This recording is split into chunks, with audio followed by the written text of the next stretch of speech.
Assalamualaikum teman-teman. Dan selamat pagi Dewan Juri. Apa kabar hari ini? Sudah pasti sehat kan?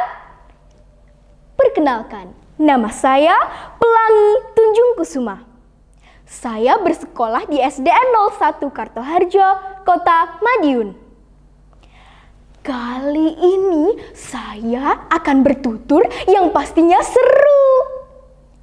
Cerita ini diambil dari kumpulan dongeng Jawa Timur karangan Mantra TB yang diterbitkan oleh Departemen Pendidikan dan Kebudayaan Provinsi Jawa Timur yang sekarang menjadi Dinas Pendidikan Provinsi Jawa Timur dengan judul Kisah Pak Mendong.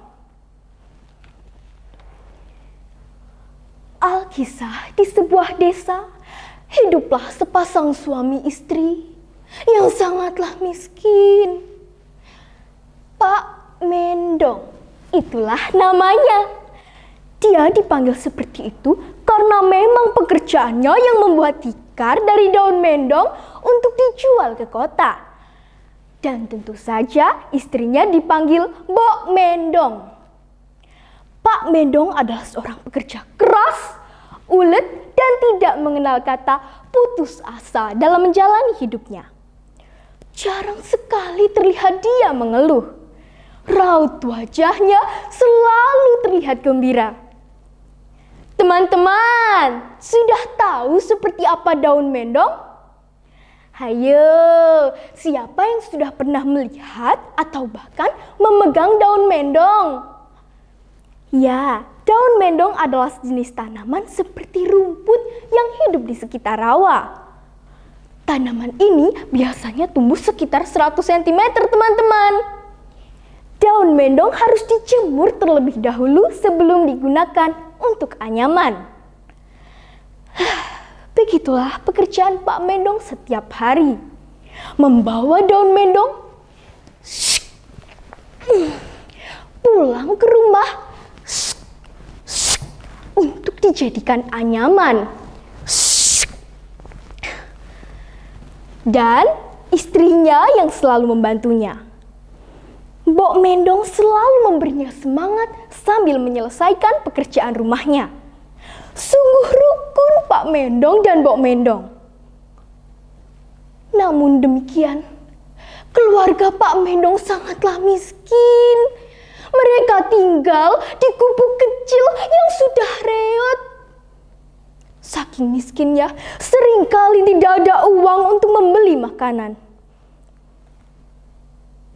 Mereka mempunyai seorang anak yang masih kecil bernama Sumi. Pak, Bu,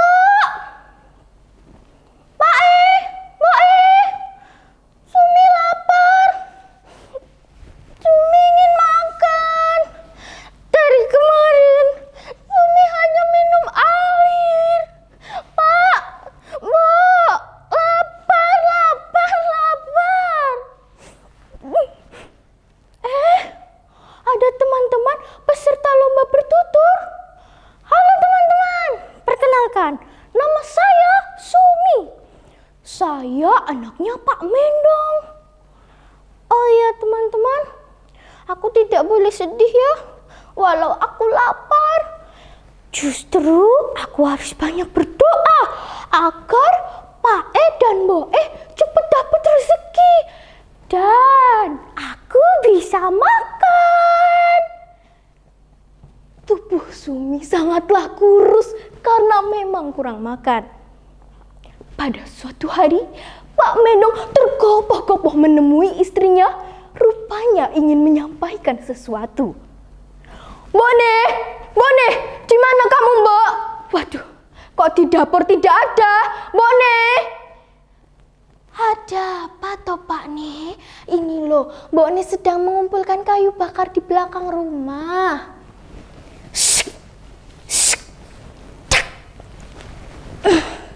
Ada apa toh Pak Ne? Kok sepertinya penting sekali. Mau cerita apa toh? Mbok Ne, duduk sini.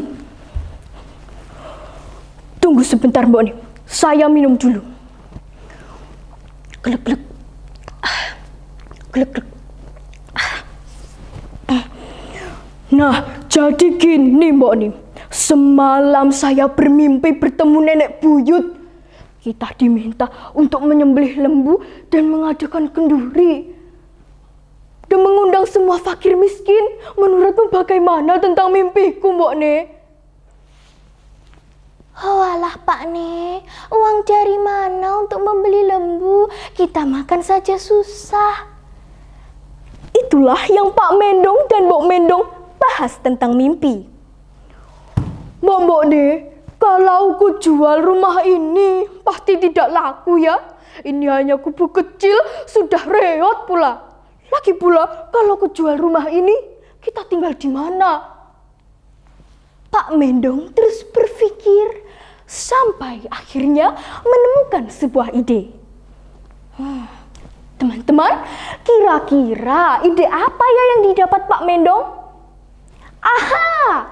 Ternyata Pak Mendong meminjam uang kepada seorang yang kaya. Dan Sumi dijadikan jaminan. Setelah mendapatkan uang, Mbok Mendong pergi ke pasar untuk membeli kuali, beras, dan bahan-bahan lainnya untuk kenduri. Sedang Pak Mendong membeli seekor lembu tanpa banyak menawar. Lembu, kamu ikut aku pulang ya. Bu lembu, nanti kamu akan aku sembelih dan dagingmu akan aku jadikan lauk pauk untuk kenduri. Mo. Ayo lembu, kita pulang.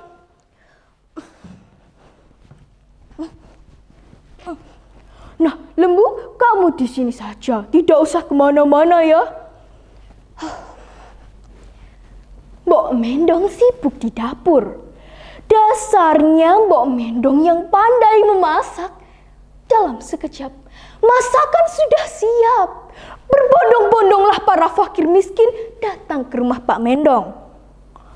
Oi, ternyata kalian juga diundang ya oleh Pak Mendong.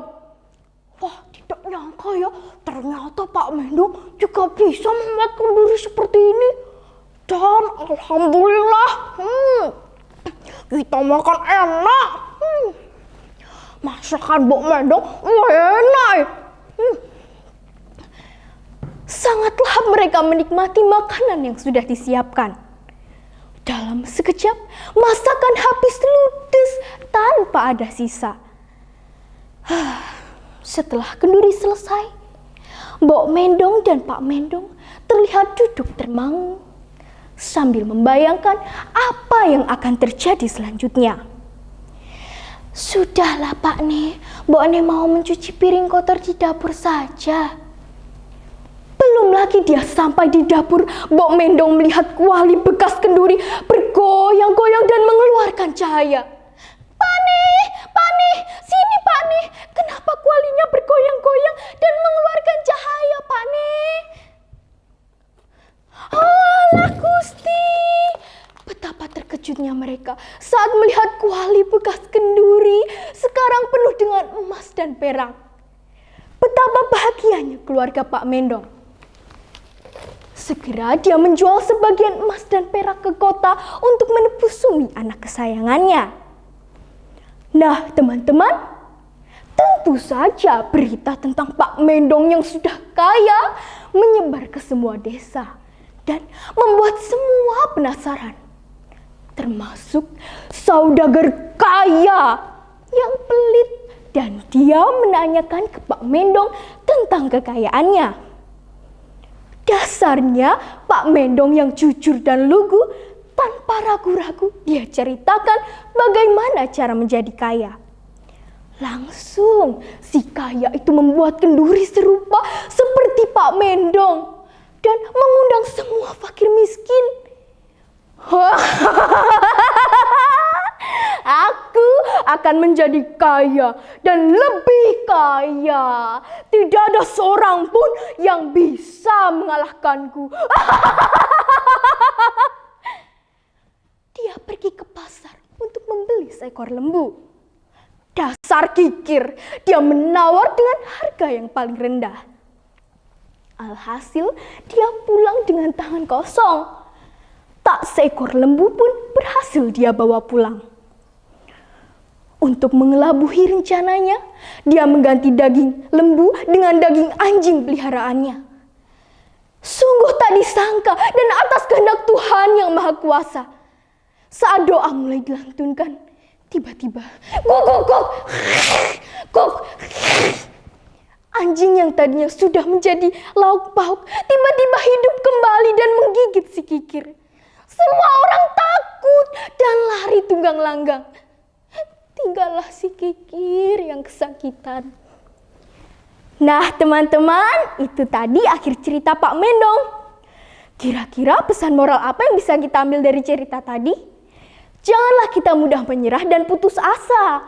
Berusaha itu wajib, namun harus diiringi dengan doa. Karena doa adalah sumber kekuatan dan harapan bagi kehidupan manusia. Untuk teman-teman dan Bapak Ibu Dewan Juri, semoga selalu diberikan kesehatan di masa pandemi ini. Terima kasih sudah mendengarkan ceritaku. Wassalamualaikum warahmatullahi wabarakatuh. Salam literasi dari kami anak negeri.